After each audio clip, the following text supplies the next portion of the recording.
Face à l'Afrique reçoit aujourd'hui Madame Harriet Marren-Jones, donc qui est réalisatrice et productrice de cinéma.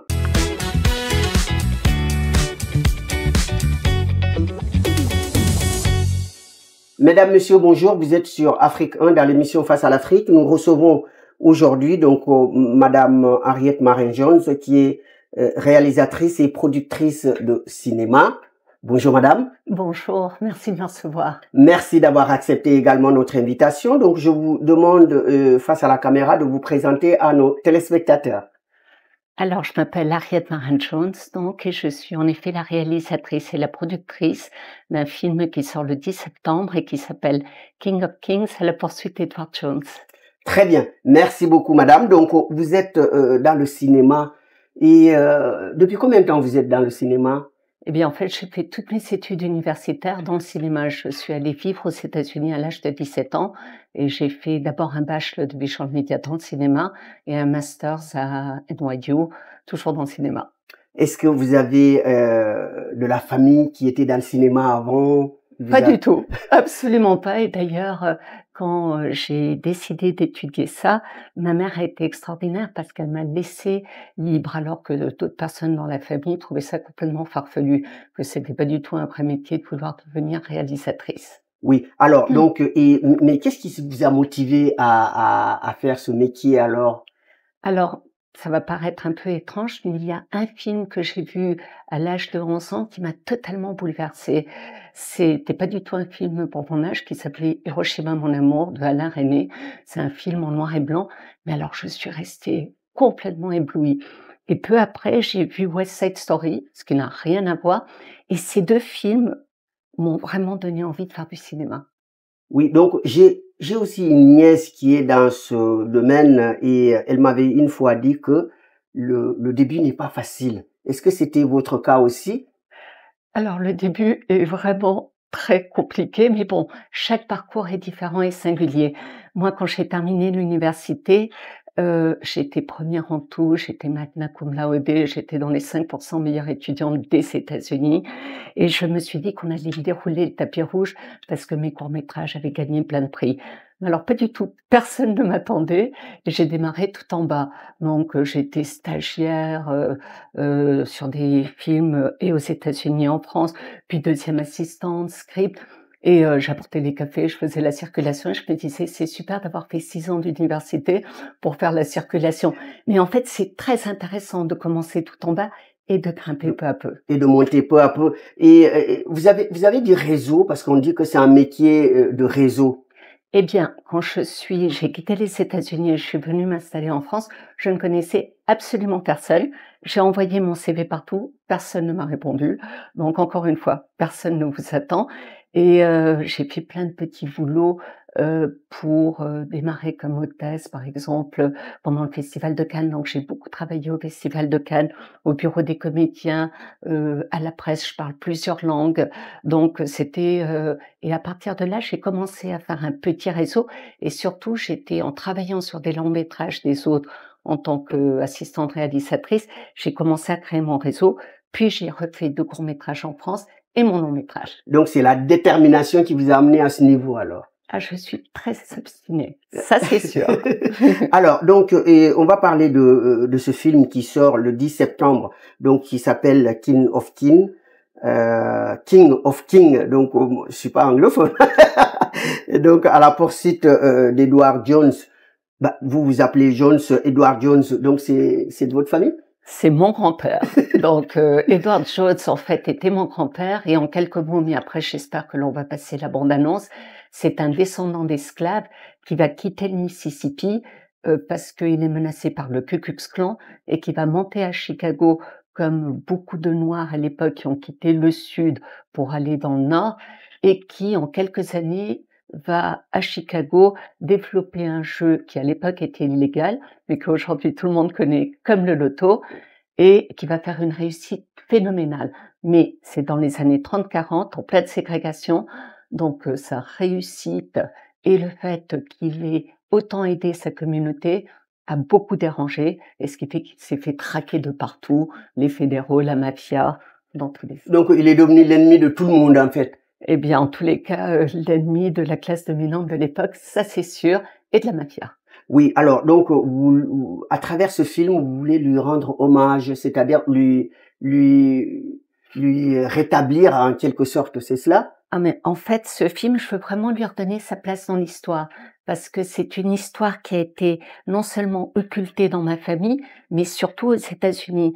Parce que quelque part, le fait qu'un homme noir à l'époque ait une telle réussite était absolument insupportable, parce qu'en fait, il montrait la voie.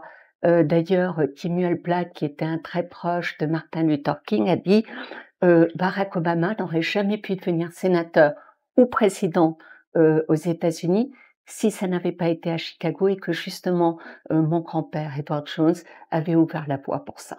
Oui, donc oui et lui et aujourd'hui donc pourquoi ce nom King of Kings? C'est-à-dire donc en anglais, vous qui êtes, qui parlez couramment anglais, hein, donc ça veut dire quoi? Ça veut dire, King of Kings veut dire le roi des rois et en fait le jeu dont je parlais s'appelle le Policy.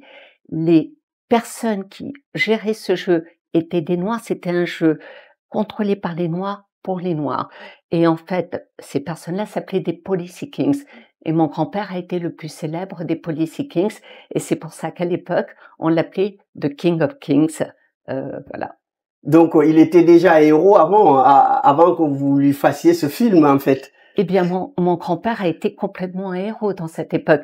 Quincy Jones, qui est le producteur exécutif du film, a en fait le qualifié de Robin des Bois.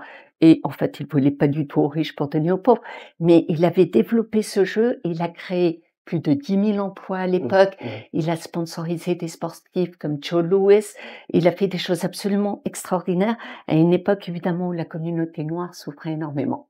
Oui, alors donc lui et donc maintenant le film sort le 10 septembre et aujourd'hui donc qui est-ce qui vous a aidé donc à réaliser ce film, au financement, hein, je vous parlais? Alors, le financement, ça c'est une question intéressante. Heu, eh bien tout le monde m'a dit non. Personne ne voulait de ce film. J'ai pas réussi à avoir, l'avance sur recette, pas de distributeur, rien.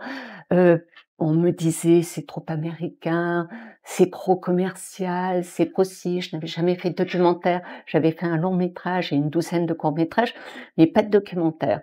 Et en fait, je me suis dit: «Cette histoire doit vraiment exister parce qu'elle dit quelque chose de très important, du monde dans lequel on vit aujourd'hui, même si c'est un film qui parle d'hier, il parle d'aujourd'hui» et donc je l'ai financé toute seule.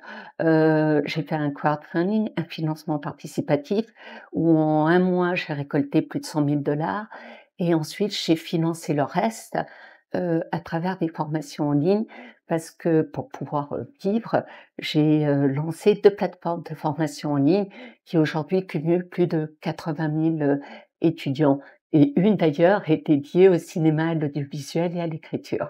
Ah, donc oui et en dehors donc de la réalisation, vous formez aussi des futurs, professionnels du méd de du cinéma, c'est Oui, cela? à travers ce site qui s'appelle Stardust Masterclass, parce que quand moi j'ai fini mes études, malgré mon bac+6 et depuis j'ai suivi une quarantaine de formations, j'avais toujours l'impression de pas en savoir assez. Donc j'ai passé mon temps à me former et en fait, j'ai voulu faire un mélange de ce que j'avais appris aux États-Unis et ce que j'ai appris en France, avec quelque chose à la fois de théorique, mais aussi d'extrêmement pratique. Parce que moi, quand je suis arrivée en France, je suis sortie d'une des meilleures universités américaines. Mmh. Je n'avais aucune idée de comment approcher les professionnels, de quelle porte il fallait, à laquelle je tape et tout ça.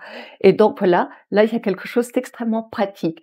Chaque formation a 10 modules et vraiment, en sortant, on connaît beaucoup de choses et on est prêt à se lancer. Est-ce que vous croyez que le cinéma, noir, hein, a sa place en France, perce en France? Moi, je pense que le cinéma, noir a aussi totalement sa place en France. Mes grands-parents ont fui la ségrégation et sont venus s'installer en France en 1937, vraiment terre d'accueil. Mes grands-parents, Joséphine Baker, ma grand-mère en fait était danseuse avec Joséphine Baker, elle était la roommate de Joséphine Baker, elles ont dansé ensemble en 1925 au Théâtre des Champs-Élysées, et c'est mon grand-père qui va financer en fait la tournée de Joséphine Baker aux États-Unis dans les années 40. Oui, je pense que moi, mon film, en tous les cas, parle évidemment à la communauté noire, mais c'est bien plus large que ça, parce que c'est une histoire absolument universelle de Donc, tolérance. votre grand-père, donc Monsieur Jones, c'était un noir, et votre grand-mère est... Ma grand-mère était donc danseuse et au Cotton Club, oui. Mes grands-parents se sont rencontrés comme ça. Elle est noire aussi? Ma grand-mère est noire. Elle était très mélangée. Elle a du sang irlandais et du sang italien, comme mon grand-père. Mais comme moi, c'est aussi simple que ça. À l'époque, aux États-Unis, quand vous aviez une goutte de sang noir, vous étiez considéré noir et vous devenez un citoyen de seconde zone. Donc ma grand-mère, qui est encore plus claire de peau que moi, et mon grand-père, qui est très clair de peau, n'était pas du tout considéré métissé, comme on l'est aujourd'hui. Ils étaient considérés noirs, et à partir de là, ils perdaient la plupart de leurs droits et des opportunités. C'était comme ça dans la période ségrégationniste aux États-Unis, qui, je le rappelle, s'est terminée en 1965, il y a 60 ans. Voilà, c'est tout récent en fait. Tout récent. Et donc c'est très important que l'on n'oublie pas notre histoire, parce que c'était il y a 60 ans, et avec ce qui se passe aux États-Unis aujourd'hui, il est important que l'histoire ne radote pas. Le film sort en France donc le 10 septembre prochain. Donc où est-ce qu'on peut le voir? Eh bien, il va sortir principalement à Paris et à Lyon, mais on aura le nombre de salles exact lundi. Mais pour l'instant, c'est sûr qu'il va sortir au UGC Cité Ciné-Léal, au 7 Parnassien, au Majestic Bastille, à Lyon également. Et vraiment, j'encourage les spectateurs à aller le voir parce que l'histoire, elle est dingue. C'est à la fois un film de gangster, c'est une presque historique, c'est un film incroyablement romanesque. On va le regarder, on va regarder la bande-annonce. Long before there was a state lottery, there was this illegal numbers game called Policy, controlled by black men called Policy Kings. They made about $110, $115 million, which was equivalent to about $1 billion then. Policy was an economic arm of the black community. When the feds went after the Jones brothers, it really didn't have anything to do with gambling. Ed Jones had a lot to do with the shift from Republican to Democrat. This was really a move by the government designed to get this black man out of power and out of influence.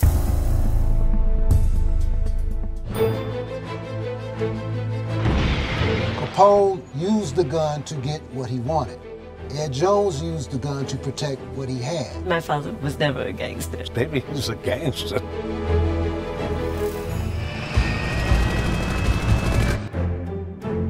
This takeover probably couldn't happen without political blessing.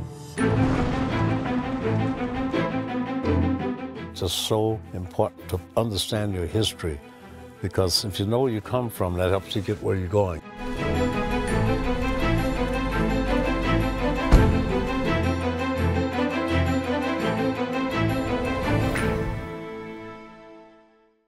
Alors, nous venons de découvrir la bande-annonce de ce film magnifique et donc très international, on peut dire, bon, américain aussi, hein, parce que c'est super bien fait.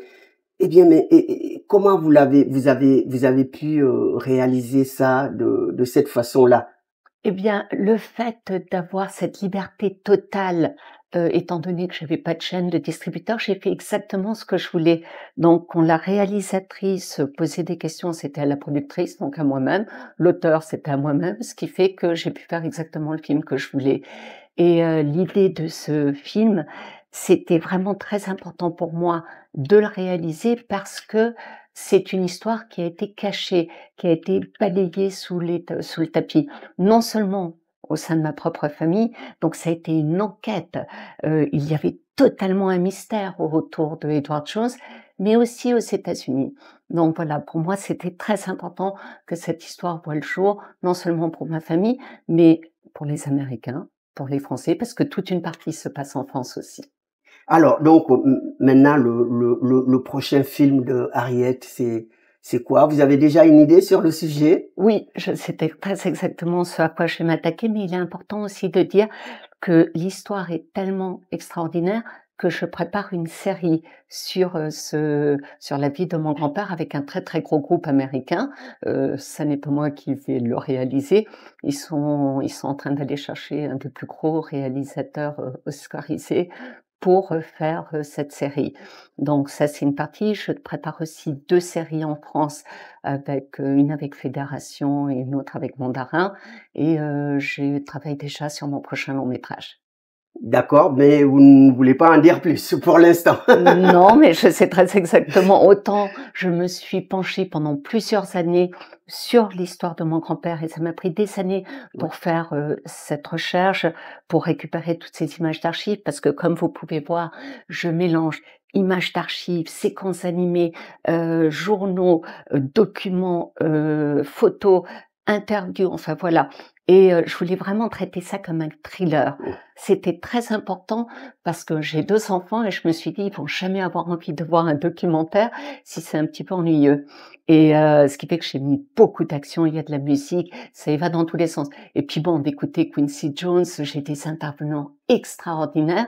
Ça se passe très vite, c'est intense et on apprend beaucoup. Oui.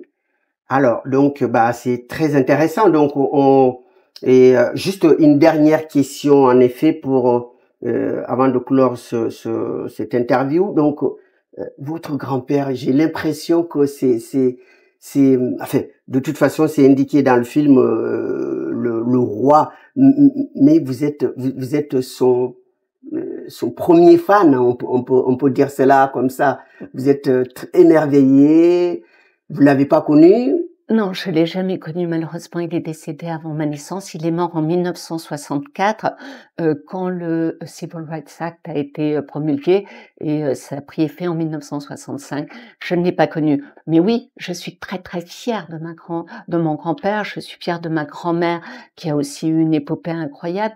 Et c'est très important que cette histoire qui a été passée sous silence soit connue aujourd'hui. Donc oui, je rends honneur à mon grand-père qui a ouvert de nombreuses portes aux États-Unis et qui a créé plus de 10 000 emplois, qui a vraiment permis à la communauté noire de s'émanciper à Chicago. Et quand on voit aujourd'hui que l'administration Trump essaye de gommer toute une partie de l'histoire, ce qui touche à la diversité, c'est très important que les gens connaissent leur histoire, parce que justement, s'ils savent ce qui s'est passé, ils sont plus à même de réagir à ce qui se passe aujourd'hui. Donc, en tant que femme, bon, j'ai dit dernière question, mais c'est vraiment la dernière. En tant que femme, quel message aujourd'hui vous faites passer auprès des femmes, surtout issues de la diversité? Eh bien, en tant que femme, c'est sûr que c'est très important de s'approprier sa propre histoire. Si on a quelque chose à raconter, il ne faut pas avoir peur d'y aller, parce qu'il va y avoir plein d'obstacles dans tous les sens quand on est femme de la diversité. Voilà, on cumule certains. Et donc, c'est très important, si on a quelque chose à dire, de ne pas avoir peur d'être obstiné, d'aller au bout, n'avoir personne qui puisse vous dire, vous ne pouvez pas faire ça. Mon grand-père m'a montré que l'on pouvait absolument faire ce qu'on voulait quand on avait la volonté. Très bien, belle conclusion. Donc, face à la caméra, je vous demande donc de donner le mot de la fin. Eh bien, vraiment, j'encourage tout le monde à aller voir ce film. Je ne suis pas du tout objective étant donné que je l'ai réalisé, mais c'est une histoire vraiment importante, non seulement qui raconte l'Amérique d'hier, mais aussi celle d'aujourd'hui. Donc, le film s'appelle King of Kings, la poursuite d'Edward Jones. Il sort le 10 septembre. Le distributeur, c'est Gaumont, et j'ai une chance incroyable qu'il sorte maintenant ici en France. Je vous remercie infiniment, Merci. Harriet Marin-Jones. Donc, le film, le 10 septembre, ne manquez pas d'aller regarder ce film. Donc, c'est une histoire vraie et donc, je crois que vous n'allez pas le regretter. Et je remercie donc la régie Faisal Sidiki. Je remercie le PDG de la chaîne Hamza Taj. Je remercie nos téléspectateurs d'avoir suivi cette émission. Je vous donne rendez-vous à très bientôt sur Afrique 1 dans l'émission Face à l'Afrique.